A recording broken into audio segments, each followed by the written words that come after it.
ये पति पत्नी समुद्र में सो रहे हैं। अचानक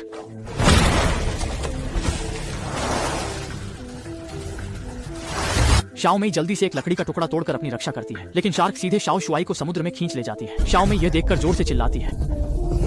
वह समुद्र में कूद जाती है और शार्क की ओर वार करती है और सफलतापूर्वक एक और लकड़ी के टुकड़े पर चढ़ जाती है, जबकि शार्क शाओ शुआई की जांघ को काट रही है। शाओ मई ने शार्क की ओर बेतरतीब तरीके से वार किया और शाओ शुआई को शार्क के काटने से सफलतापूर्वक बचा लिया। शार्क के फिर से हमले से बचने के लिए शाओ मई ने जोर से तैरने की कोशिश की ताकि वह इस समुद्र क्षेत्र से दूर जा सके। उसे नहीं पता था कि उसने कितनी देर तक तैराकी की और अंत में वह थक कर सो गई। जब शाओ मई जागी तो रात हो चुकी थी और सौभाग्य से वे एक छोटे से द्वीप पर पहुंच गए थे। जब उसने शाओ शुआई को किनारे पर खींचा तब उसे पता चला कि उसका पति पहले ही मर चुका है, जिससे शाओ मई बहुत दुखी हो गई। किनारे पर लेटे हुए शाओ मई दुखी होकर सो गई। अगले दिन समुद्र की लहरों ने उसे जगाया और उसने देखा कि समुद्र का पानी धीरे धीरे चढ़ रहा है। शाओ शुआई की लाश समुद्र में बह रही है और शार्क उसे धीरे धीरे चाट रही है। बस इसी क्षण में समुद्र का पानी लगभग उसे डुबोने ही वाला था। उसे खतरे का एहसास हुआ, इसलिए वह जल्दी से ऊंचे किनारे की ओर दौड़ने लगा, लेकिन वह अनजाने में समुद्र के नीचे की कोरल से ठोकर खा जाता है। जैसे ही वह उठने की कोशिश करता है, शार्क सीधे उसकी जांघ पर काट लेती है। संकट में वह एक कोरल उठाकर शार्क के सिर पर जोर से मारता है। शार्क को लगता है कि यह महिला आसान नहीं है, इसलिए वह तुरंत वहां से भाग जाती है। किनारे पर पहुंचने के बाद शाओ मई ने अपने कपड़े का एक टुकड़ा फाड़कर अपने घाव को साधारण तरीके से बांध लिया और आगे बढ़ने लगी। उसे नहीं पता था कि कितना समय बीत गया। तभी उसके सामने एक विशाल चट्टान आ गई। वह चढ़ाई करने लगी और उसने सूरज की रोशनी में लेटे हुए मछुआरों को देखा।